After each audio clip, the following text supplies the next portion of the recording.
La comunidad católica mundial contuvo la respiración tras conocer la noticia de que el Papa Francisco había sido hospitalizado. Tras rezar y esperar durante días noticias sobre su recuperación, se sintieron aliviados cuando el Vaticano finalmente proporcionó detalles sobre la salud del Papa. Sin embargo, días después, un vídeo viral ha vuelto a poner en vilo a toda la comunidad católica. Este vídeo, que se ha convertido en tendencia, ha dado lugar a especulaciones sobre la salud del Papa y su sucesión en el cargo. ¿Qué se ve exactamente en este vídeo? ¿Y qué significa para el líder espiritual de la Iglesia Católica? Vamos a averiguarlo. Imágenes impactantes del Papa Francisco se vuelven virales. Esta impactante imagen revela el frágil estado del pontífice de 88 años, que lucha por su salud en medio de una batalla contra la neumonía y una insuficiencia renal temprana. Las imágenes, que se han difundido como la pólvora en las redes sociales, han provocado una oleada de preocupación y oraciones tanto de católicos como de no católicos. Como líder espiritual de más de 1.000 millones de fieles, la crisis de salud del Papa Francisco ha suscitado interrogantes sobre el futuro de su papado y los retos a los que se enfrenta. El 14 de febrero de 2025, se supo que el pontífice de 88 años había sido ingresado en un hospital de Roma. Según fuentes del Vaticano, el Papa Francisco fue ingresado inicialmente por lo que se creía que era un caso de bronquitis. Sin embargo, a medida que avanzaban las evaluaciones médicas, quedó claro que su estado era mucho más grave de lo que se pensaba en un principio. El Vaticano, conocido por su comunicación mesurada y cautelosa, emitió un breve comunicado en el que confirmaba la hospitalización del Papa. Instó a los fieles a mantener al Papa Francisco en sus oraciones y destacó la gravedad de su estado.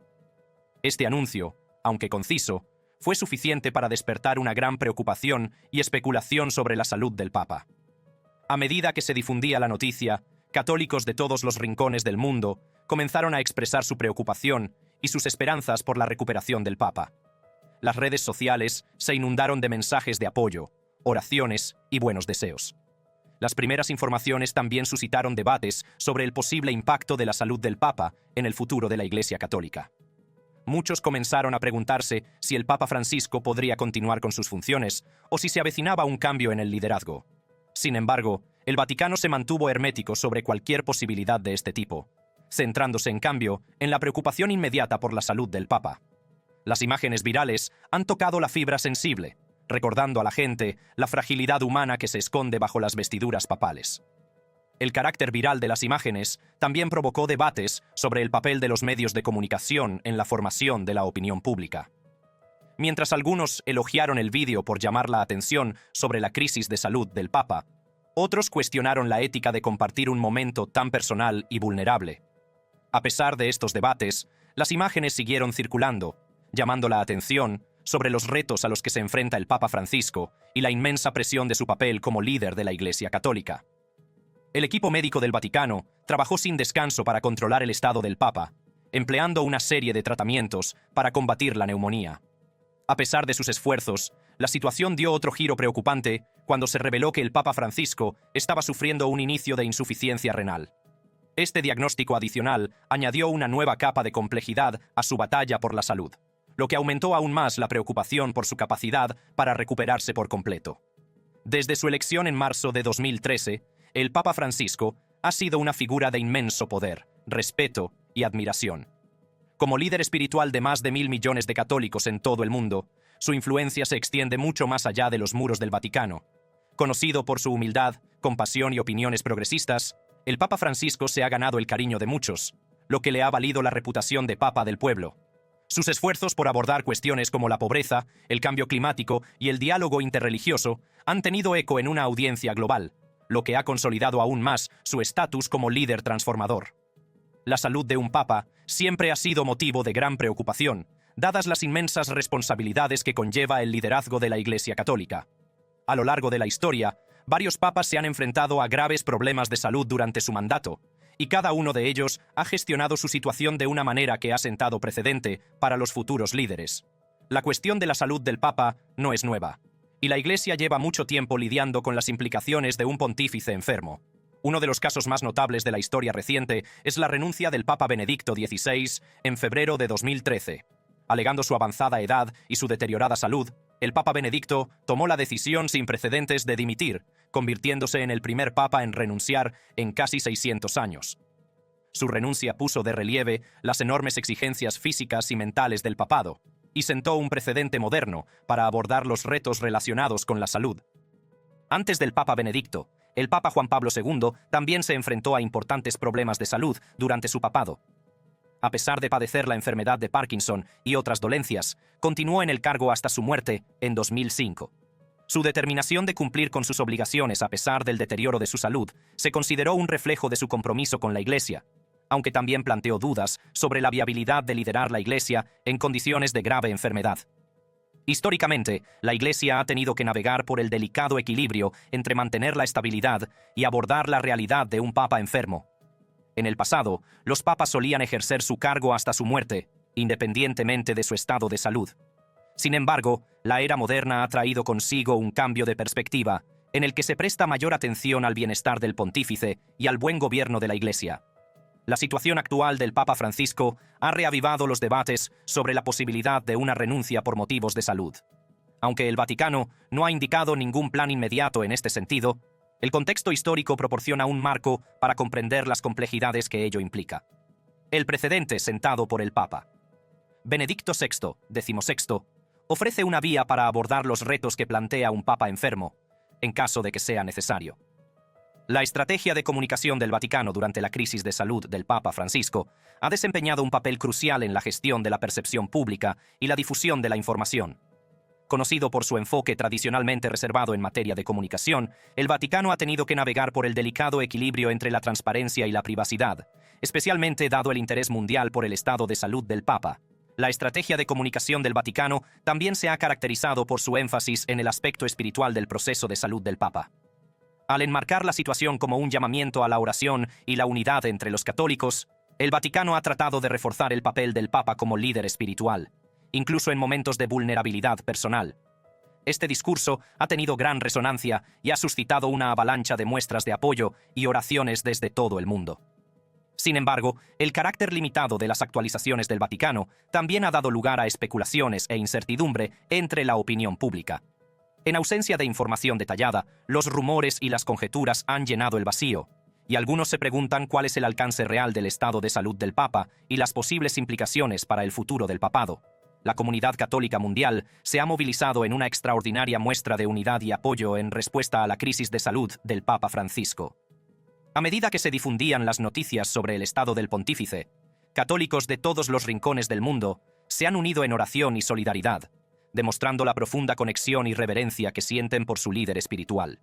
Se han organizado vigilias de oración en iglesias y catedrales de todo el mundo, donde los fieles se han reunido para rezar por la recuperación del Papa Francisco. Estas reuniones se han caracterizado por un profundo sentimiento de esperanza y devoción, ya que los asistentes encienden velas, recitan oraciones y cantan himnos en honor al pontífice enfermo.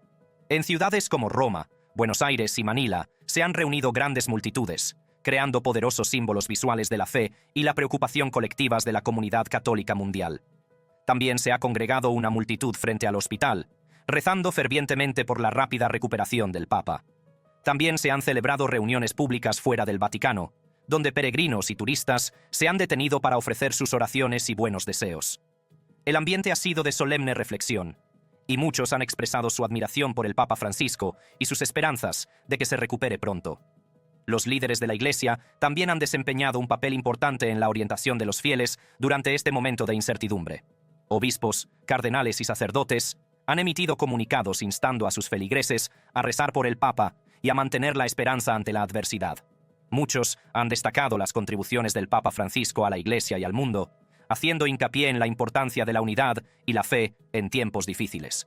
A pesar de la admiración generalizada que despierta, el pontificado del Papa Francisco no ha estado exento de controversias.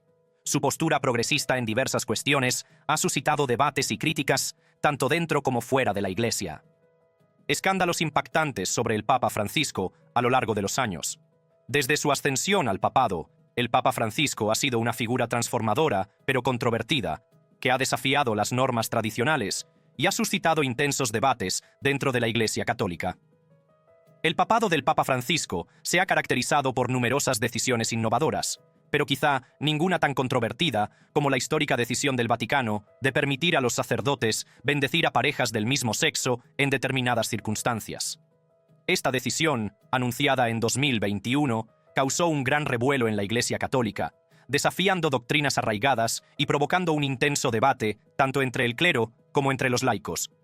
La decisión se tomó en respuesta a las preguntas sobre la postura de la Iglesia respecto a las uniones entre personas del mismo sexo, un tema que ha sido fuente de controversia durante décadas.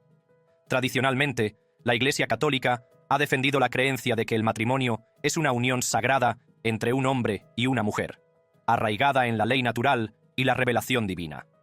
Sin embargo, los cambios sociales y la creciente aceptación de los derechos LGBTQ+, han presionado a las instituciones religiosas para que reevalúen sus posiciones. El Papa Francisco, conocido por sus opiniones progresistas y su énfasis en la misericordia y la compasión, ha mostrado a menudo un enfoque más inclusivo hacia las personas LGBTQ+. Su famosa frase, «¿Quién soy yo para juzgar?», en referencia a los sacerdotes homosexuales, insinuaba un posible cambio en la actitud de la Iglesia. Sin embargo, la decisión del Vaticano sobre las bendiciones para las parejas del mismo sexo fue una sorpresa, dada la postura histórica de la institución. La Congregación para la Doctrina de la Fe, el organismo encargado de velar por la ortodoxia doctrinal en el Vaticano, emitió un comunicado en el que aclaraba la decisión. En él se subrayaba que, si bien la Iglesia no podía bendecir el pecado, podía ofrecer bendiciones a las personas que vivían en fidelidad a las enseñanzas de la Iglesia. Esta posición matizada dejaba abierta la posibilidad de bendecir a las parejas del mismo sexo, siempre que no se considerara equivalente al matrimonio. La reacción a esta decisión fue mixta. Los católicos progresistas y los defensores de los derechos LGBTQ la aclamaron como un paso hacia una mayor aceptación e inclusión.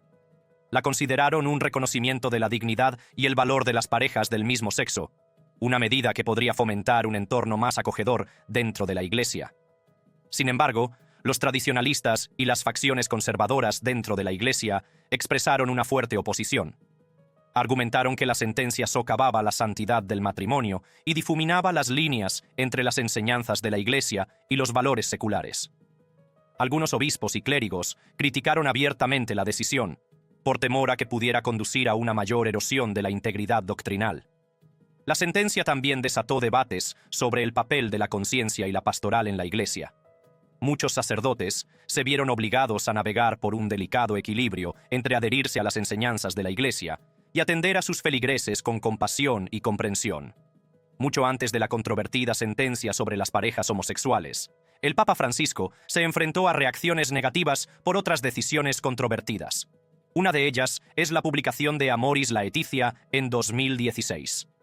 Este documento marcó un momento crucial en el papado del Papa Francisco, desatando una tormenta de debates dentro de la Iglesia Católica. Esta exhortación apostólica, que se traduce como la alegría del amor, aborda las complejidades de la vida familiar y el matrimonio en el mundo moderno. Sin embargo, es el tratamiento que el documento da a los católicos divorciados y vueltos a casar lo que ha suscitado más controversia, desafiando la disciplina sacramental tradicional de la Iglesia. En el centro del debate se encuentra la cuestión de si los católicos divorciados y vueltos a casar deben poder recibir la comunión. Históricamente, la Iglesia ha sostenido que quienes se vuelven a casar sin una anulación viven en estado de pecado, lo que les impide recibir la Eucaristía. Amoris Laetitia, sin embargo, introdujo un enfoque más matizado, sugiriendo que la conciencia individual y el discernimiento pastoral podrían desempeñar un papel en la determinación de la elegibilidad para la comunión. Este cambio de tono fue visto por muchos como una desviación de las rígidas interpretaciones de papados anteriores. El Papa Francisco hizo hincapié en la importancia de la misericordia, la compasión y la comprensión a la hora de abordar las necesidades pastorales de las familias. Pidió un enfoque más inclusivo y menos crítico, instando al clero a considerar las circunstancias únicas de cada individuo en lugar de aplicar normas generales. La respuesta a Amoris Laetitia fue polarizada. Los partidarios elogiaron el documento por su énfasis en la atención pastoral y su reconocimiento de las complejidades de la vida familiar moderna. Argumentaron que ofrecía un enfoque más compasivo y realista a los retos a los que se enfrentan los católicos divorciados y vueltos a casar, en línea con la visión del Papa Francisco de una Iglesia más inclusiva. Sin embargo, los críticos consideraron el documento una amenaza para la integridad doctrinal de la Iglesia. Temían que permitir a los católicos divorciados y vueltos a casar recibir la comunión pudiera socavar la santidad del matrimonio y conducir a una dilución de la disciplina sacramental.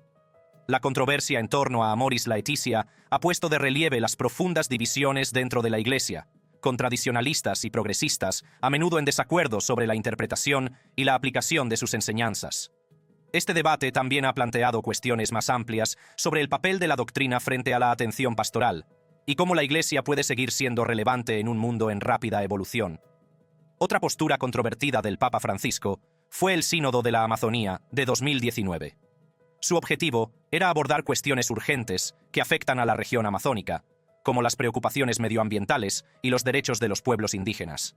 Sin embargo, se convirtió en un foco de controversia, sobre todo por la inclusión de las estatuas de la Pachamama, que provocaron acusaciones de idolatría contra el Papa Francisco. La Pachamama, una representación de la Madre Tierra venerada por las comunidades indígenas de Sudamérica, ocupó un lugar destacado durante el sínodo. Se exhibieron estatuas de la Pachamama en diversas ceremonias, incluido un evento notable en los jardines vaticanos. Estas estatuas pretendían simbolizar el respeto de la Iglesia por las culturas indígenas y su compromiso con la gestión medioambiental. Sin embargo, la presencia de las estatuas de la Pachamama provocó la indignación de ciertas facciones dentro de la Iglesia. Los críticos consideraron que la inclusión de estas estatuas era una violación del primer mandamiento, que prohíbe la idolatría. Argumentaron que la veneración de un símbolo pagano dentro de los límites sagrados del Vaticano era una afrenta a la doctrina y la tradición católicas.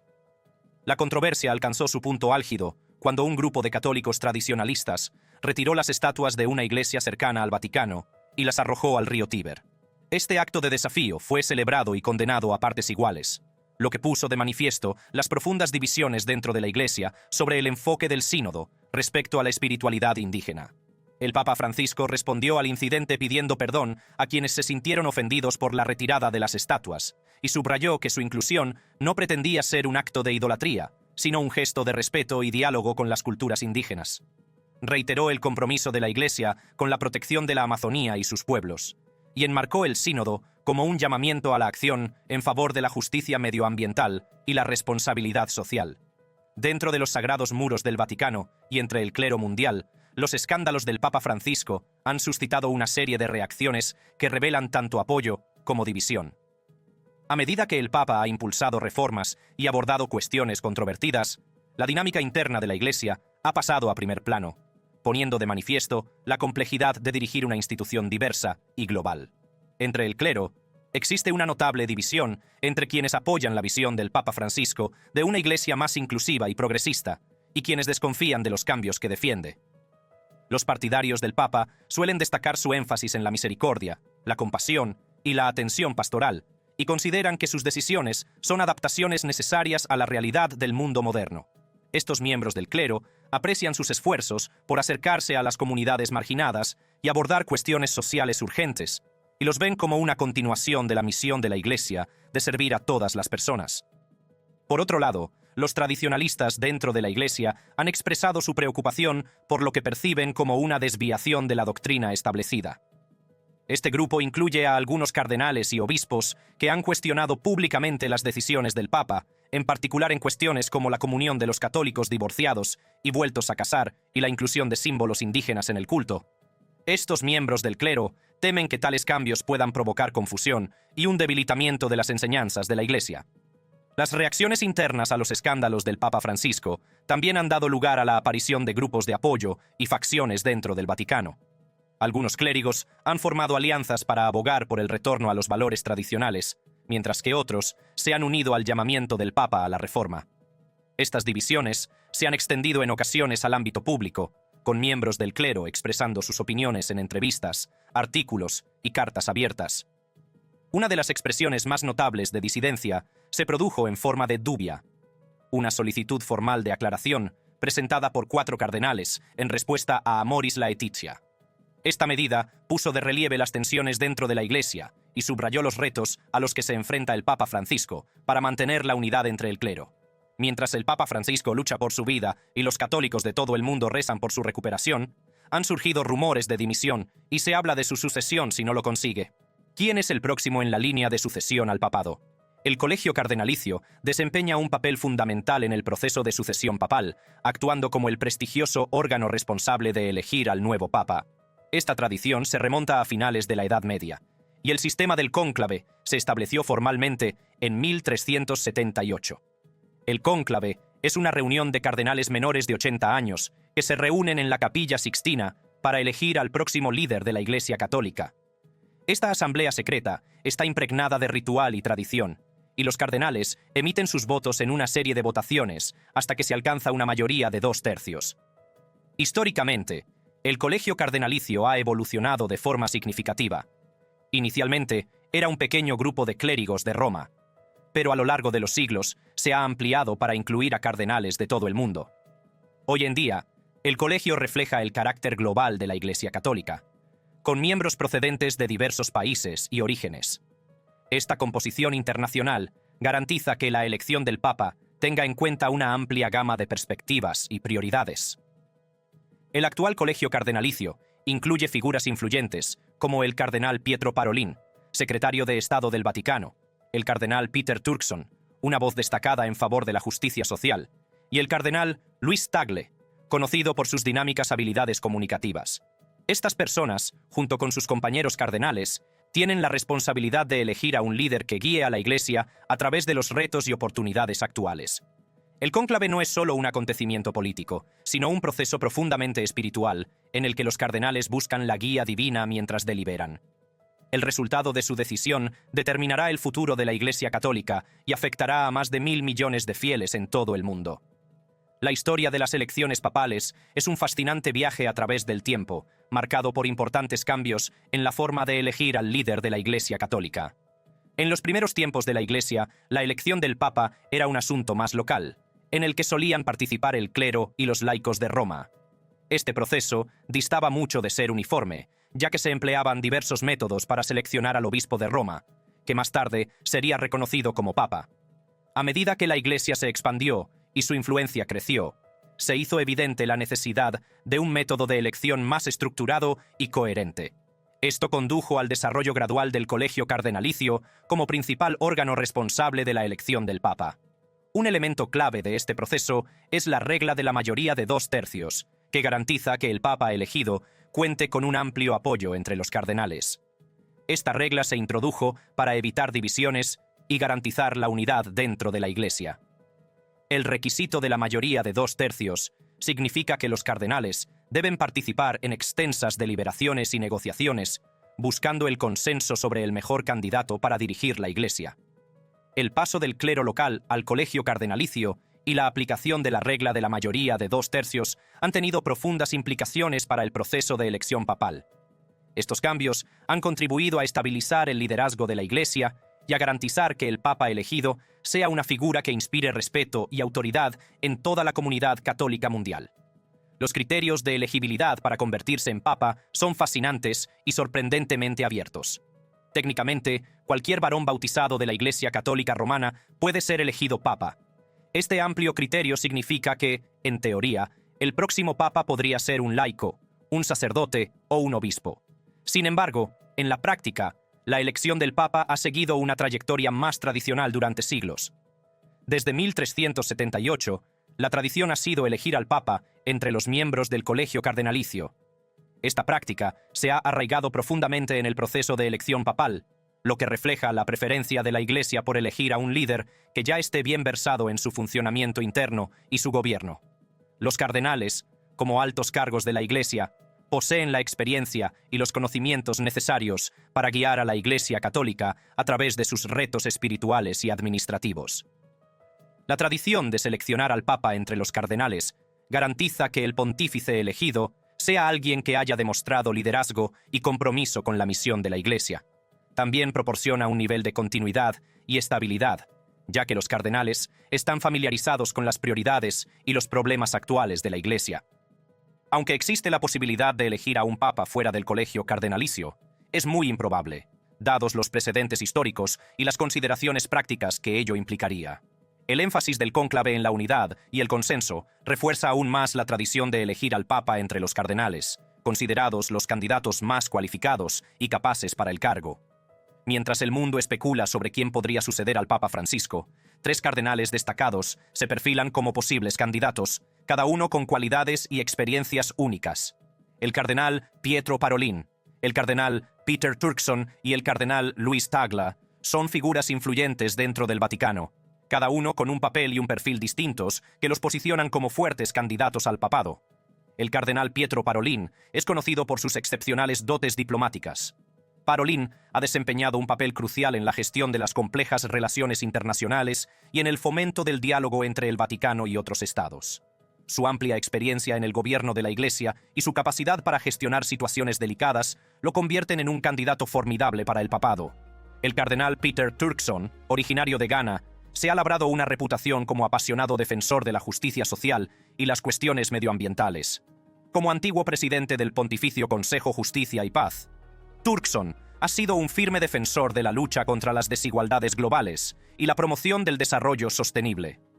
Su herencia africana y su postura progresista en diversos asuntos ofrecen una perspectiva fresca que podría resonar entre los católicos de todo el mundo, lo que podría indicar una nueva dirección para la Iglesia. El cardenal Luis Tagle, prefecto de la Congregación para la Evangelización de los Pueblos, es conocido por su carismática personalidad y su gran capacidad de comunicación.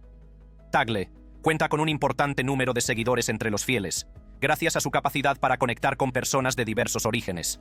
Su labor en la evangelización y su énfasis en la compasión y la inclusividad lo convierten en una opción atractiva para el papado, ya que resulta atractivo para aquellos que buscan un líder capaz de tender puentes entre las divisiones culturales y sociales. Cada uno de estos cardenales aporta una visión y un conjunto de prioridades únicas, que reflejan los diversos retos y oportunidades a los que se enfrenta la Iglesia Católica en la actualidad. A pesar del tradicional secretismo del cónclave, no se puede ignorar la influencia de la tecnología moderna. El contraste entre las puertas cerradas de la Capilla Sixtina y los canales de comunicación abiertos del mundo digital crea una interacción dinámica entre la tradición y la modernidad.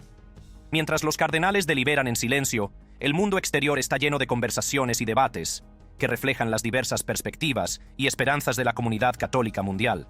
La elección de un papa no europeo, como el cardenal Peter Turkson, marcaría un hito importante en la historia de la Iglesia Católica, reflejando la creciente diversidad de su población mundial. Un papa no europeo podría aportar una nueva perspectiva al papado, aprovechando las experiencias y los conocimientos de regiones en las que la Iglesia Católica está experimentando un rápido crecimiento. En estos momentos, el Vaticano se centra en garantizar la recuperación del Papa Francisco y no ha hecho comentarios sobre su posible renuncia y sustitución. Todos esperamos y rezamos. Gracias por vernos. Echa un vistazo a otras tarjetas en la pantalla.